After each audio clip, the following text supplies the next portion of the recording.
kids, welcome to grade 10 geography class. In today's class we are going to discuss chapter number 5, which is minerals and energy resources, and today's session will be session number 3. So we'll start with mode of occurrence of minerals. What are these minerals found? Where are these minerals found? तो ये जो minerals हैं वो कहाँ मिलते हैं? Minerals are usually found in ores. The term ore is used to describe an accumulation of any mineral mixed with other elements. तो जो मिनरल्स हैं वो मिलते हैं ओर्स में. तो जिस तरीके से आप लोगों ने बच्चे सुना होगा आयन ओर्स होते हैं या इस तरीके के नाम आपने सुने होंगे. तो ओर्स जो होती हैं वहाँ पे ये मिनरल्स मिलते हैं. और जो है वो एक टर्म है जिससे डिस्क्राइब किया जाता है कि कोई भी एक्यूमुलेशन होता है मिनरल्स का मिक्स्ड विद अदर एलिमेंट्स. तो दूसरे जो एलिमेंट्स हैं उसके साथ मिक्स्ड रहते हैं. जो मिनरल्स होते हैं फिर उनको अलग किया जाता है. तो इस तरीके से जो ओर्स है वहाँ पे मिनरल्स मिलते हैं. The mineral content of the ore must be in sufficient concentration to make its extraction commercially viable. तो जो भी ओर है जैसे लेट्स से आयन ओर है तो वहाँ पे जो एक्सट्रैक्शन करना होगा मिनरल्स का तो उसके लिए जो मिनरल्स हैं that should be in sufficient quantity. इतनी क्वांटिटी उनकी होनी चाहिए, इतना कंसंट्रेशन उनका होना चाहिए कि उनको जो एक्सट्रैक्शन का प्रोसेस है that should be commercially viable. तो कमर्शियली उनको निकालने के लिए because then they have to sell it and then जो उसकी निकालने का जो प्रोसेस है एक्सट्रैक्शन का वो बहुत उसका भी उन्हें जो खर्चा है या वो जितना भी दे विल स्पेंड उसके लिए फिर it has to be commercially viable कि उनको उससे फ़ायदा हो रहा है. देन ओनली एक्सट्रैक्शन करना उनके लिए फ़ायदेमंद होगा, otherwise they will be in loss. The type of formation or structure in which they are found determines the relative ease with which minerals ore may be mined. तो जो type है formation का या जिस स्ट्रक्चर में they are found वो determine करता है कि विद विच रिलेटिव ईज के साथ वो जो है मिनरल्स जो ओर है वो माइन की जाएगी. तो किस तरीके से वो माइन की जाएगी दैट डिपेंड्स ऑन क्या फॉर्मेशन है और क्या स्ट्रक्चर है जिस तरीके से the minerals are being found. This also determines the cost of extraction. It is therefore important for us to understand the main types of formations in which minerals occur. तो ये जिस तरीके से वो पाए जाते हैं स्ट्रक्चर उनको कैसा होता है that also determines the cost of extraction. तो कॉस्ट ऑफ एक्सट्रैक्शन कितना लगेगा, किस तरीके से उनको उसकी माइनिंग करनी होगी, दैट ऑल डिपेंड्स कि किस स्ट्रक्चर में है, किस फॉर्मेशन में the minerals are being found. So इसीलिए it is important for us to understand कि मेन टाइप्स ऑफ जो फॉर्मेशन हैं जो वो कौन से हैं मिनरल्स में. So then we can understand कि किस तरीके से जो माइनिंग का प्रोसेस है एंड देन एक्सट्रैक्शन का प्रोसेस है वो किस तरीके से फिर वो डिफरेंट तरीके से किया जाता है सो दैट इट्स कमर्शियली वो वाइबल हो. Minerals generally occur in these forms. So ये जो forms now we are going to discuss इस form में generally जो mineral हैं वो occur होते हैं. In igneous and metamorphic rocks, minerals may occur in the cracks, crevices, faults or joints. The smaller occurrences are called veins and the larger are called lodes. तो igneous and metamorphic जो rocks होते हैं minerals उसमें mostly cracks, crevices, faults और joint वहाँ पे रहते हैं. सो जो स्मॉलर अकरेंसेस होती हैं उनको बोला जाता है वेन्स एंड अगर जो लार्जर होती हैं occurrence they are called lodes. सो इस तरीके से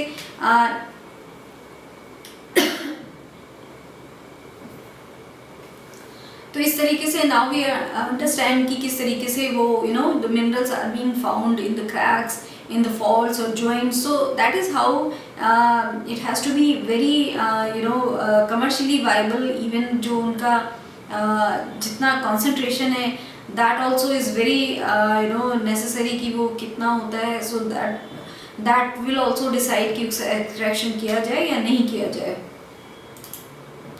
In most cases, they are formed when minerals in liquid, molten and gaseous forms are forced upward through cavities toward the earth's surface. तो most cases में जो mineral है वो form होते हैं when they form when in liquid या फिर molten and gases forms जो हैं वो फोर्स अपवर्ड होती हैं थ्रू जो कैविटीज़ रहती हैं उससे, तो उससे अर्थ की सरफेस की तरफ वो अपवर्ड फोर्स से बाहर आते हैं. They cool and solidify as they rise. Major metallic minerals like tin, copper, zinc and lead etc. are obtained from veins and rods. तो जिस तरीके से फिर वो उनका अर्थ सरफेस के ऊपर आते हैं तो वो कूल होते हैं एंड देन वो सॉलिडिफाई करके एंड देन दे राइज, तो वो फिर वो ऊपर आते हैं. मेजर जो मेटालिक मिनरल्स हैं लाइक टिन है, कॉपर है, जिंक एंड लेड है, वो ऑब्टेन किए जाते हैं आइदर वेन से या लोड से. तो दो तरीके के अदर वेन होंगे, अगर small concentration is there then they are veins and then अगर बिग कॉन्सेंट्रेशन है उनका तो they are called lodes. In sedimentary rocks, a number of minerals occur in beds or layers. They have been formed as a result of deposition, accumulation and concentration in horizontal strata. तो जो sedimentary rocks हैं वहाँ पे जो number of minerals हैं वो अकर होते हैं either beds में या layers में, तो इस तरीके से वो form होते हैं वहाँ पे and वो form होते हैं as a result of either deposition, accumulation and concentration in horizontal strata. तो इस तरीके से डिफरेंट तरीके से जो मिनरल्स हैं वो फॉर्म होते हैं and extraction also has to be जो उनकी माइनिंग है वो भी बहुत देख के करी जाती है कि if it will be commercially viable और not, and these are not easy thing to do कि किस तरीके से उनका बहुत छोटा कॉन्सेंट्रेशन भी होता है. So all these things are very fascinating कि किस तरीके से इन चीज़ों को माइन किया जाता है. Coal and some forms of iron ore have been concentrated as a result of long periods under great heat and pressure.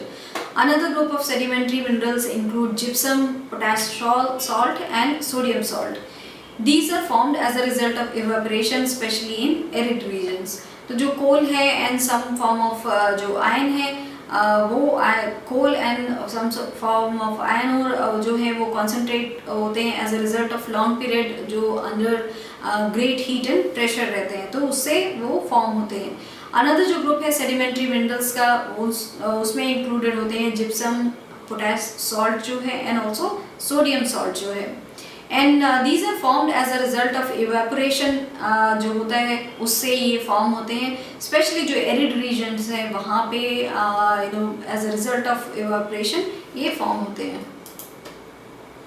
Another mode of formation involves the decomposition of surface rocks and the removal of soluble constituents, leaving a residual mass of weathered material containing ores. Bauxite is formed this way.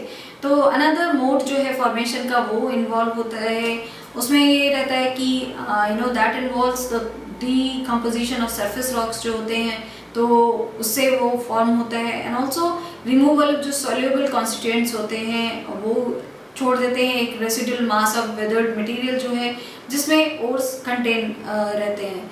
Bauxite जो है वो इसी तरीके से form होता है. Certain minerals may occur as alluvial deposits in sands of valley floors and the base of hills. Certain जो minerals हैं, कुछ जो minerals हैं वो अगर हो सकते हैं as alluvial deposits जो होते हैं sand of valley floors होते हैं जो या तो base of hills जो होते हैं वहाँ पे भी वो deposits हो सकते हैं certain minerals. These deposits are called placer deposits and generally contain minerals which are not corroded by water. Gold, silver, tin and platinum are most important among such minerals.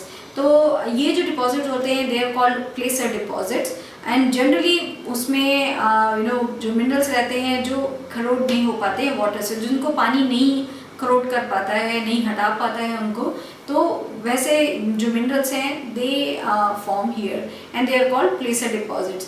Gold, silver, tin and platinum जो है they are most important among such minerals. So इन सारे minerals में जो gold, silver, tin and platinum है वो most important है.